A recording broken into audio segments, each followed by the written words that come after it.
Welcome student diploma civil second year fourth semester subject RCC structure.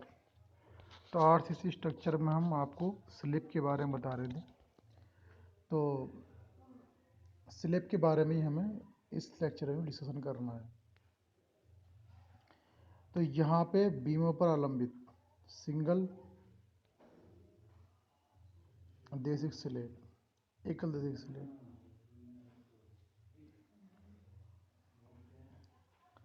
दीवारों पर अवलंबित slab. तो ये कुछ फिगर दिखा रखी हैं। स्लेब हमारे इस टाइप के भी हो सकते हैं। इस तरीके से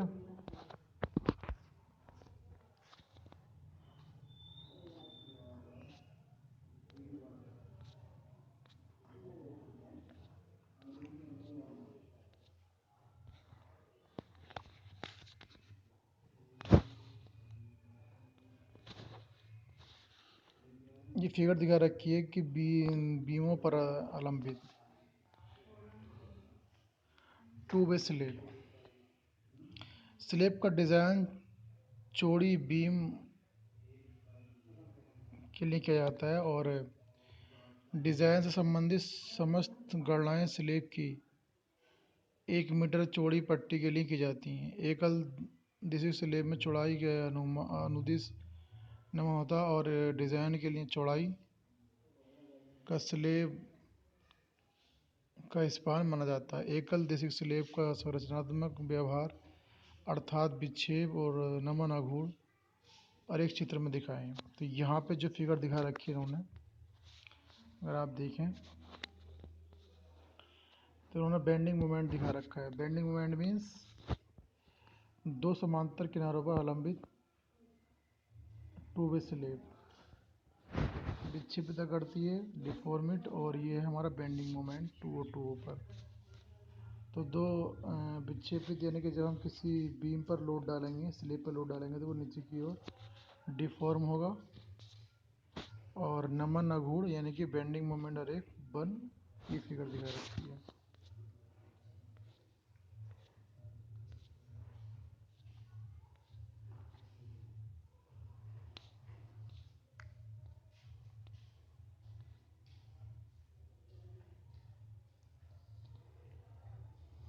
ये भी किसी बीम का स्लेब का वो दिखा रखा है। स्लेब हमारे पास है, तो इस स्लेब में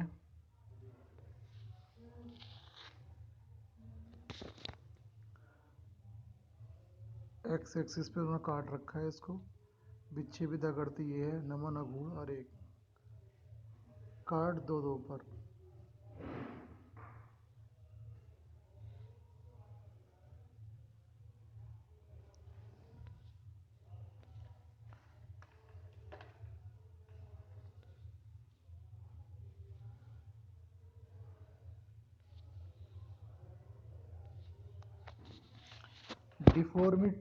डिफॉर्मिट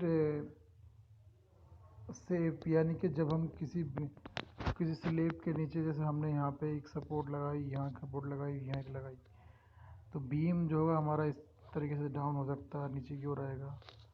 तो वही हमारी डिफॉर्मिटी में स्टेज दिखा रखी है कि इस तरीके से हमारा बीम।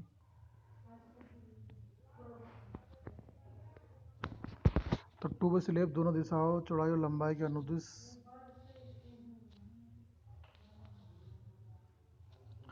टू वे स्लेब दोनों दिशाओं, चौड़ाई और लंबाई के अनुदिश बेंडिंग के द्वारा बल वहन करती है और इसकी भार वहन क्षमता अधिक होती है, और तथा एक सिंगल स्लेब की तुलना में विक्षेप कम होता है। तो सिंगल स्लेब अगर हमारे पास है तो उसमें डिफॉर्मेशन ज़्यादा होता है, जबकि टू वे स्लेब में डिफॉर्मेशन कम होता है। टू वे स्लेब का व्यवहार अत्यंत जटिल और इनडिटरमिनेट होता है। तो टू वे स्लेब का जो हमारा बिहेवियर है वो एक जटिल होता है, कम्प्लेक्स होता है और इनडिटरमिनेट होता है, यानी कि अनिश्चायक होता है। इसका विश्लेषण अप्रोक्सीमेट सिद्धांतों जिनके द्वारा डिज़ाइन के लिए संतोषजनक परिणाम प्राप्त होते हैं के द्वारा किया जाता है। टू वे स्लेब में विफलता के समय, डिफॉर्मेशन के समय पड़ने वाली दरारों को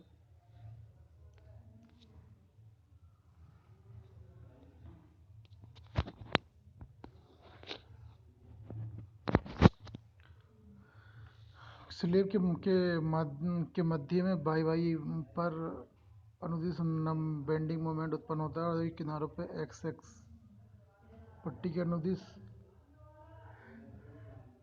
बेंडिंग में घूर्ण उत्पन्न होता है, जिसके कारण किनारे मरोड़ की वजह से ऊपर की तरफ उठ जाते हैं, और अगर किनारे को ऊपर उठाने में रोक दिया जाए तो स्लेब में विक्षेप और नमन अघूर्ण का मान घट जाता है और स्लेब अधिक भार वहन कर सकता है।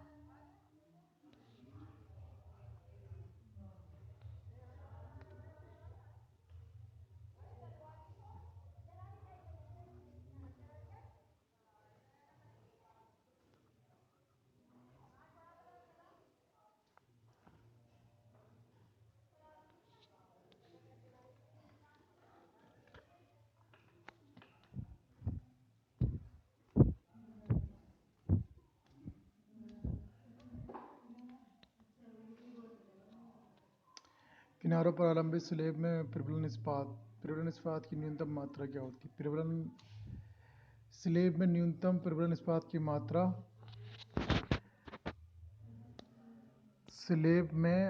न्यूनतम प्रबलन इस्पात की मात्रा मृदु इस्पात तथा हाई स्ट्रेंथ विरूपित छड़ों के लिए स्लेब के सकल अनुप्रस्थ क्षेत्रफल के 0.15% तथा 0.12% से कम नहीं होनी चाहिए।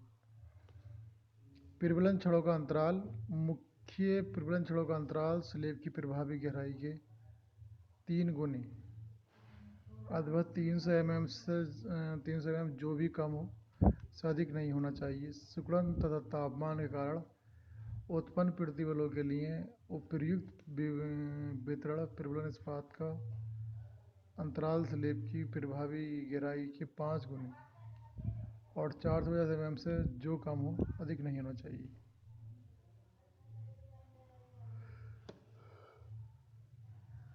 प्रबलन छड़ों के लिए आवरण, यानी कि जो हमारे पास जो हम छड़ डालते हैं तो उनके लिए हम कितना कवर देते हैं। प्रबलन छड़ों का जो कवर है वो 15 mm अथवा छड़ के व्यास जो अधिक हो से कम नहीं होना चाहिए। छड़ के अंतराल में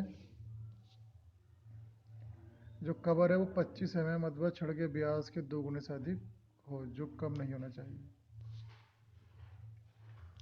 तो यहाँ पे कुछ इन्होंने कवर के बारे में बता रखा है। तो प्रबलन का अंतराल कितना हो, इन्होंने बोला मुख्य प्रबलन छड़ों का अंतराल स्लेब की प्रभावी गहराई के 3 गुने और 300 mm जो भी कम हो अधिक नहीं होना चाहिए।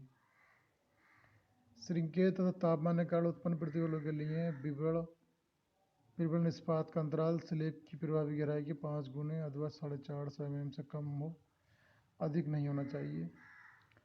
प्रबलन छड़ों के लिए आवरण कवर, प्रबलन छड़ों का आवरण 15 mm अथवा छड़ के व्यास जो अधिक हो से कम नहीं होना चाहिए। छड़ के अंत में कवर 25 mm अथवा छड़ के व्यास के 2 गुने से अधिक हो कम नहीं होना चाहिए। प्रबलन छड़ों का व्यास, मुख्य प्रबलन छड़ों का व्यास मृदु इस्पात के लिए 10 mm और विरूपित छड़ों के लिए 8 mm से कम नहीं होना चाहिए।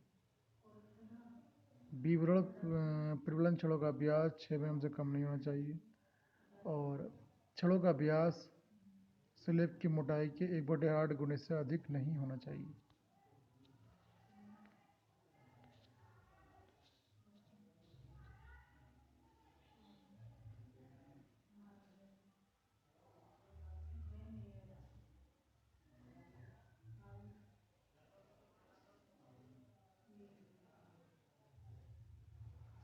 एकल देशिक स्लेब में मुख्य प्रबलन इस्पात निचली सतह में लगाया जाता है। तब विवरण प्रबलन छड़ें अनेक इनके ऊपर डाली जाती हैं। जो मध्य पार्ट पर प्रयुक्त मुख्य प्रबलन इस्पात का कम से कम 50% उसी फलक पर आलम्ब में LD/3 दूरी तक ले जाने चाहिए।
तो यहाँ पे जो फिगर फिगर दिखाई गई है कि चार दीवारों पर अलंबित, तो ये कुछ स्टील्स बायर्स हैं और इन्होंने यहाँ पे फिगर दिखाई है कि डिस्ट्रीब्यूशन क्षण है न्यूनतम दो, और कुछ कॉलम बीम दिखा रखे हैं। तो ये फिगर है, इस फिगर को इन्होंने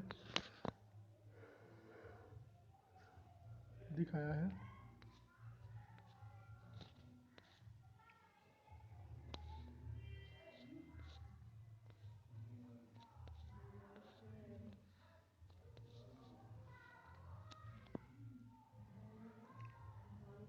सिंगल टू वे स्लेब,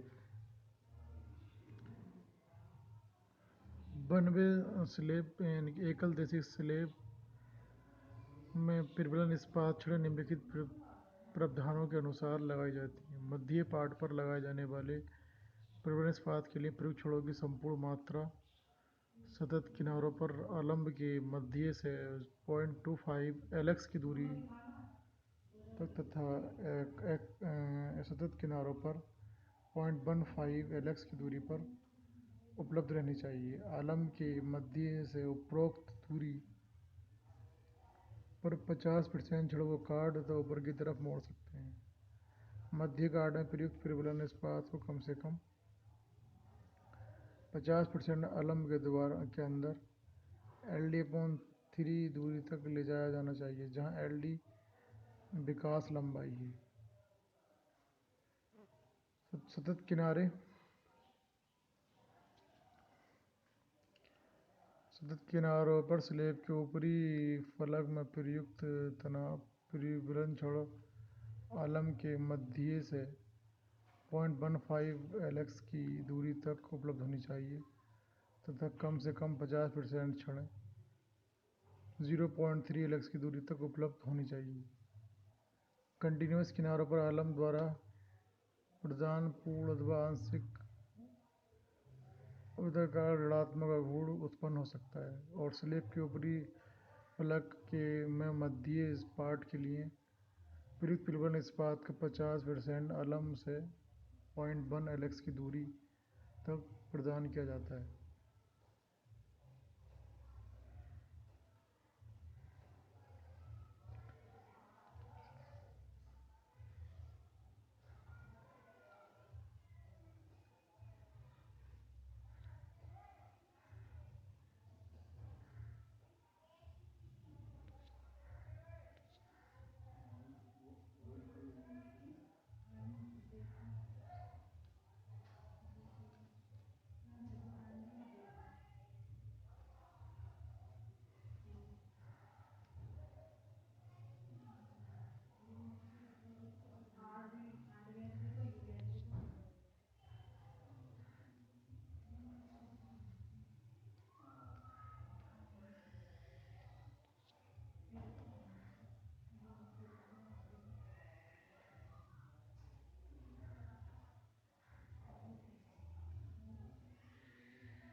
तो यहाँ पे जो फिगर दिखा रखी है आपने, तो यहाँ पे स्लेब का प्रतिरोधक गुण एकल एकल देशिक स्लेब।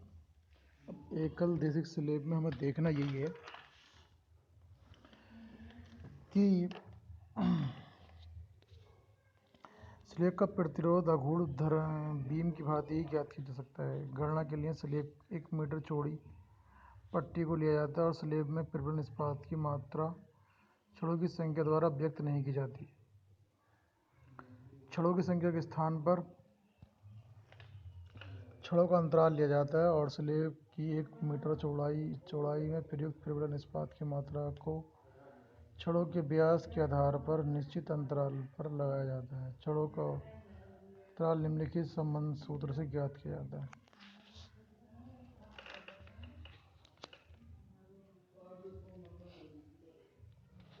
स्लेब का प्रतिरोध गुण बीम की भांति ही ज्ञात किया जाता है। गणना के लिए स्लेब की 1 मीटर चौड़ी पट्टी को लिया जाता है और स्लेब में प्रबल इस्पात की मात्रा छड़ों की संख्या द्वारा व्यक्त नहीं की जाती।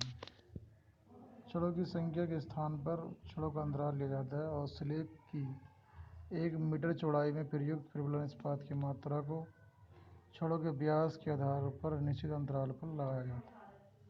छड़ों का अंतराल निम्नलिखित संबंध से ज्ञात किया जाता है। एक छड़ का क्षेत्रफल अपॉन प्रबलन। यहाँ देखिएगा ये फार्मूला है। एक छड़ का क्षेत्रफल अपॉन प्रबलन इस्पात का संपूर्ण क्षेत्रफल बराबर छड़ों का अंतराल अपॉन स्लेब की चौड़ाई।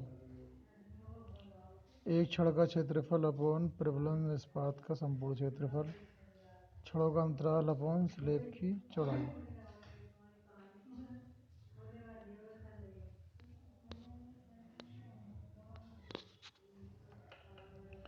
तो यहाँ फॉर्मूला ले रखा है उन्होंने ए एस, थोड़ा क्लियर नहीं आया भाई, A S upon A W S upon 1000। A S क्या है? छड़ का क्षेत्रफल। ए एम क्या प्रबलन इस्पात की संपूर्ण क्षेत्रफल। एस क्या छड़ों का अंतराल मीटर में, एम एम में, और 1000 मतलब स्लेब की चौड़ाई एम एम में। ये एक स्लेब का प्रतिरोध गुण एकल देशिक स्लेब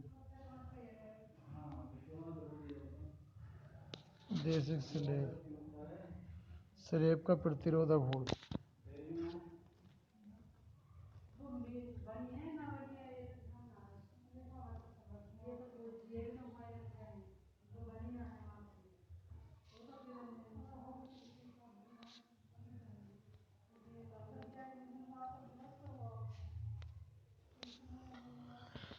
तो स्लेब का प्रतिरोध गुण निकालने के लिए इस फॉर्मूले का हम यूज करते हैं। एक छड़ का क्षेत्रफल अपॉन प्रबलन इस्पात का संपूर्ण क्षेत्रफल छड़ों का अंतराल अपॉन स्लेब की चौड़ाई।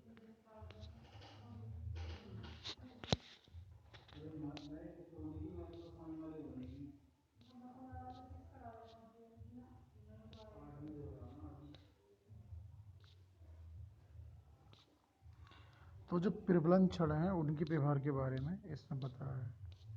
तो अभी हम इसके बाद इसी टॉपिक पे एक नेक्स्ट ऑब्जेक्टिव लेक्चर लेंगे ताकि क्या क्या ऑब्जेक्टिव क्वेश्चन इसमें से निकल सकते हैं। तो स्टूडेंट ध्यान दें कि ये जो मैंने आपको बताया है ये आपके सिलेबस के अकॉर्डिंग ही मैंने डेटा लिया है और इसको मैंने डिफाइन किया है। अब कहीं ना कहीं यहाँ पे हमें ये समझना है कि जो हमारे प्रबलन छड़ हैं कि वो 1वे स्लेब में किस तरीके से बिहेव करती हैं और 2वे स्लेब में किस तरीके से बिहेव करती हैं। 1वे स्लेब की क्या क्या प्रॉपर्टीज़ हैं, 2वे स्लेब की क्या क्या प्रॉपर्टीज़ हैं, तो उन्हीं को देखते हुए इनके करेक्टरिस्टिक्स को देखते हुए ही हमने ये चीज़ें डिज़ाइन की गई हैं। तो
तो पिरवलन छड़ों के लिए जो कवर दे रखा है 15 mm और छड़ के व्यास जो अधिक हो, कम से कम नहीं होना चाहिए। तो छड़ के अंत में जो हमारा कवर है वो 25 mm और छड़ के व्यास के दोगुने से अधिक हो और कम नहीं होना चाहिए। छड़ के व्यास से दुगने से अधिक होना चाहिए, कम नहीं होना चाहिए। तो ये हमारा क्लियर कवर।